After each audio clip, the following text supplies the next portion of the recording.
बाबा गाव कुठलं? आटपाडीवरून आलात? कुठल्या दिंडीतून? गोंदवलेकर महाराज. तिकडून चालत आला काय?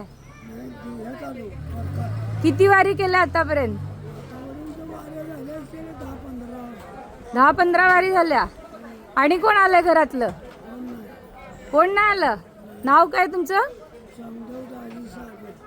बर. अजून कोण घरातले बरोबर नाही आहेत?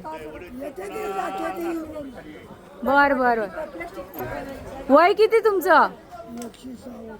106 वर्ष. गोंदवलेकर महाराजांबद्दल काय अनुभूती आली आहे का आतापर्यंत? सेवा काय काय करता?